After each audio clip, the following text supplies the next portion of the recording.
नमो भगवते वासुदेवाय। प्रथम स्कंद, 9वां अध्याय। युधिष्ठिर आदि का भीष्म जी के पास जाना और भगवान श्री कृष्ण की स्तुति करते हुए भीष्म जी का प्राण त्याग करना। सूत जी कहते हैं, इस प्रकार राजा युधिष्ठिर प्रजाद्रोह से भयभीत हो गए। फिर सब धर्मों का ज्ञान प्राप्त करने की इच्छा से उन्होंने कुरुक्षेत्र की यात्रा की, जहाँ भीष्म पितामह शरशय्या पर पड़े हुए थे। शौनकादि ऋषियों उस समय उन सब भाइयों ने स्वर्ण जटित रथों पर, जिनमें अच्छे अच्छे घोड़े जुते हुए थे, सवार होकर अपने भाई युधिष्ठिर का अनुगमन किया। उनके साथ व्यास, धौम्य आदि ब्राह्मण भी थे। शौनक जी अर्जुन के साथ भगवान श्री कृष्ण भी रथ पर चढ़कर उनके साथ चले। उन सब भाइयों के साथ महाराज युधिष्ठिर की ऐसी शोभा हुई मानो यक्षों से घिरे हुए स्वयं कुबेर जा रहे हों। अपने अनुचरों और भगवान श्री कृष्ण के साथ वहां जाकर पांडवों ने देखा कि भीष्म पितामह स्वर्ग से गिरे हुए देवता के समान पृथ्वी पर पड़े हुए हैं। उन लोगों ने उन्हें प्रणाम किया। शौनक जी उसी समय भरतवंशियों के गौरव रूप भीष्म पितामह को देखने के लिए सभी ब्रह्मऋषि, देवर्षि और राजर्षि वहां आए। पर्वत, नारद, धौम्य, भगवान व्यास, भरद्वाज शिष्यों के साथ परशुराम जी, वशिष्ठ, इंद्रप्रमद, त्रित, असित, कक्षिवान, गौतम, अत्रि, विश्वामित्र, सुदर्शन तथा और भी शुकदेव आदि शुद्ध हृदय महात्मागण एवं शिष्यों के सहित कश्यप, अंगिरा पुत्र बृहस्पति आदि मुनिगण भी वहां पधारे। भीष्म पितामह धर्म को और देश काल के विभाग को, कहाँ किस समय क्या करना चाहिए, इस बात को जानते थे। उन्होंने उन बड़भागी ऋषियों को सम्मिलित हुआ देखकर उनका यथा योग्य सत्कार किया। वे भगवान श्री कृष्ण का प्रभाव भी जानते थे, इसीलिए उन्होंने अपनी लीला से मनुष्य का वेश धारण करके वहां बैठे हुए तथा जगदीश्वर के रूप में हृदय में विराजमान भगवान श्री कृष्ण की बाहर तथा भीतर दोनों जगह पूजा की। पांडव बड़े विनय और प्रेम के साथ भीष्म पितामह के पास बैठ गए। उन्हें देखकर पितामह की आंखें प्रेम के आंसुओं से भर गई। उन्होंने उनसे कहा, धर्मपुत्रों, हाय, यह बड़े कष्ट और अन्याय की बात है कि तुम लोगों को ब्राह्मण धर्म और भगवान के आश्रित रहने पर भी इतने कष्ट के साथ जीना पड़ा, जिसके तुम कदापि योग्य नहीं थे। अतिरथी पांडु की मृत्यु के समय तुम्हारी अवस्था बहुत छोटी थी। उन दिनों तुम लोगों के लिए कुंती रानी को और साथ साथ तुम्हें भी बार बार बहुत कष्ट झेलने पड़े।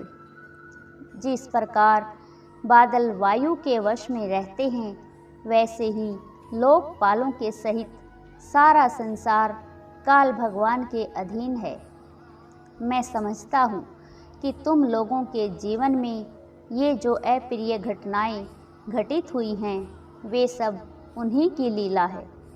नहीं तो जहाँ साक्षात धर्मपुत्र राजा युधिष्ठिर हों, गदाधारी भीमसेन और धनुर्धारी अर्जुन रक्षा का काम कर रहे हों, गांडीव धनुष हो और स्वयं श्री कृष्ण भगवान हो, भला वहाँ भी विपत्ति की संभावना है।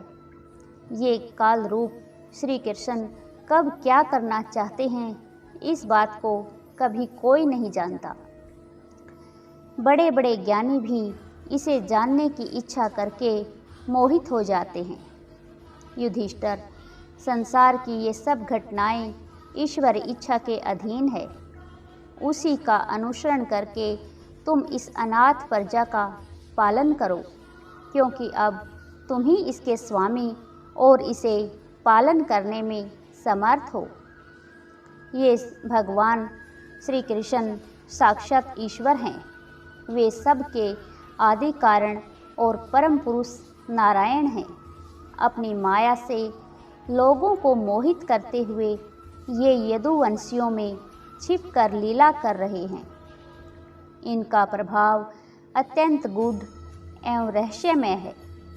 युधिष्ठिर, उसे भगवान शंकर, देवर्षि नारद और स्वयं कपिल ही जानते हैं, जिन्हें तुम अपना ममेरा भाई, प्रिय मित्र और सबसे बड़ा ही तुम मानते हो, तथा जिन्हें तुमने प्रेमवश अपना मंत्री, दूत और सारथी तक बनाने में संकोच नहीं किया है, वे स्वयं परमात्मा हैं।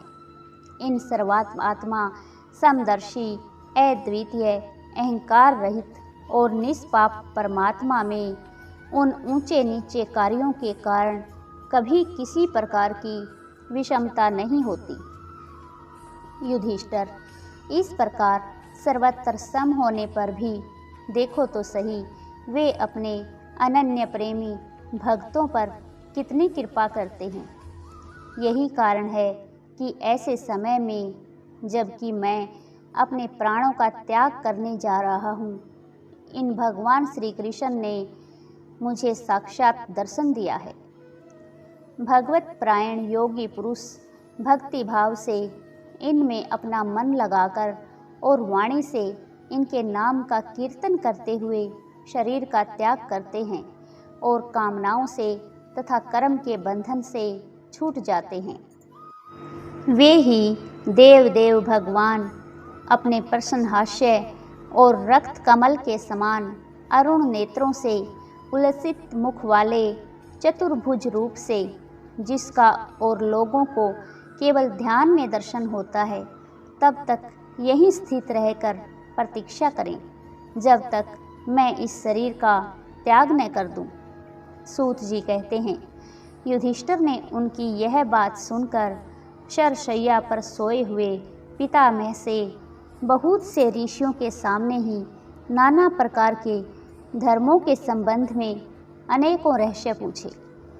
तब तत्ववेता भीष्म पितामह ने वर्ण और आश्रम के अनुसार पुरुष के स्वाभाविक धर्म और वैराग्य तथा राग के कारण विभिन्न रूप से बतलाए हुए निवृत्ति और प्रवृत्ति रूप द्विविध धर्म, दान धर्म, राजधर्म, मोक्ष धर्म, क्षत्रिय धर्म और भगवत धर्म, इन सब का अलग अलग संक्षेप और विस्तार से वर्णन किया। शौनक जी, इनके साथ ही धर्म, अर्थ, काम और मोक्ष, इन चारों पुरुषार्थों का तथा इनकी प्राप्ति के साधनों का अनेकों उपाख्यान और इतिहास सुनाते हुए विभागशः वर्णन किया। पितामह इस प्रकार धर्म का प्रवचन कर ही रहे थे कि वह उत्तरायण का समय आ पहुंचा, जिसे मृत्यु को अपने अधीन रखने वाले भगवत प्रायण योगी लोग चाहा करते हैं। उस समय हजारों रथियों के नेता पितामह ने वाणी का संयम करके मन को सब ओर से हटाकर अपने सामने स्थित आदि पुरुष भगवान श्री कृष्ण में लगा दिया। भगवान श्री कृष्ण के सुंदर चतुर्भुज विग्रह पर उस समय पीताम्बर फहरा रहा था। भीष्म जी की आंखें उसी पर एकटक लग गई। उनको शस्त्रों की चोट से जो पीड़ा हो रही थी, वह तो भगवान के दर्शन मात्र से ही तुरंत दूर हो गई और भगवान की विशुद्ध धारणा से उनके जो कुछ अशुभ शेष थे, वे सभी नष्ट हो गए। अब शरीर छोड़ने के समय उन्होंने अपनी समस्त इंद्रियों के व्यर्थ विलास को रोक दिया और बड़े प्रेम से भगवान की स्तुति की। भीष्म जी ने कहा, अब मृत्यु के समय मैं अपनी यह बुद्धि जो अनेक प्रकार के साधनों का अनुष्ठान करने से अत्यंत शुद्ध एवं कामना रहित हो गई है, यदुवंश शिरोमणि अनंत भगवान श्री भगवान कृष्ण के चरणों में समर्पित करता हूँ, जो सदा सर्वदा अपने आनंदमय स्वरूप में स्थित रहते हुए ही कभी विहार करने की, लीला करने की इच्छा से प्रकृति को स्वीकार कर लेते हैं, जिससे यह सृष्टि परंपरा चलती है, जिनका शरीर त्रिभुवन सुंदर एवं श्याम तमाल के समान सांवला है, जिस पर सूर्य रश्मियों के समान श्रेष्ठ पीतांबर लहराता रहता है और कमल सदृश मुख पर घुंघराली अलकें लटकती रहती हैं। उन अर्जुन सखा श्री कृष्ण में मेरी निष्कपट प्रीति हो। मुझे युद्ध के समय की उनकी वह विलक्षण छवि याद आती है। उनके मुख पर लहराते हुए घुंघराले बाल घोड़ों की टाप की धूल से मटमैले हो गए थे और पसीने की छोटी छोटी बूंदें शोभायमान हो रही थी।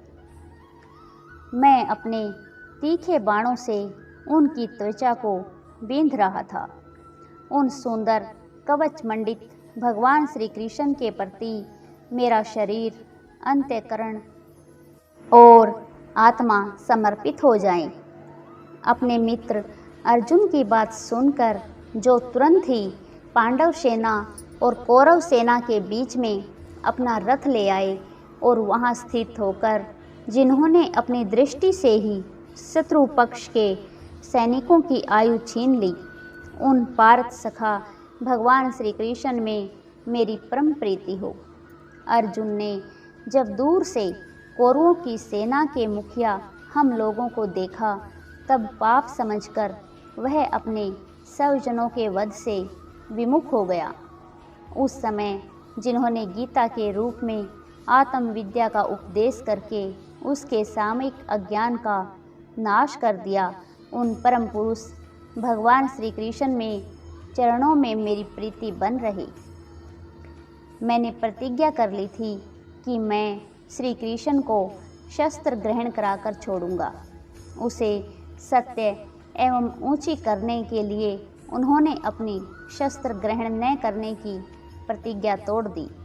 उस समय वे रथ से नीचे कूद पड़े और सिंह जैसे हाथी को मारने के लिए उस पर टूट पड़ता है, वैसे ही रथ का पहिया लेकर मुझ पर झपट पड़े। उस समय वे इतने वेग से दौड़े कि उनके कंधे का दुपट्टा गिर गया और पृथ्वी कांपने लगी। मुझ आतताई ने तीखे बाण मार मार कर उनके शरीर का कवच तोड़ डाला था, जिससे सारा शरीर लहूलुहान हो रहा था। अर्जुन के रोकने पर भी वे बलपूर्वक मुझे मारने के लिए मेरी ओर दौड़े आ रहे थे। वे ही भगवान जो ऐसा करते हुए भी मेरे प्रति अनुग्रह और भक्त वत्सलता से परिपूर्ण थे, मेरी एकमात्र गति हो, आश्रय हो।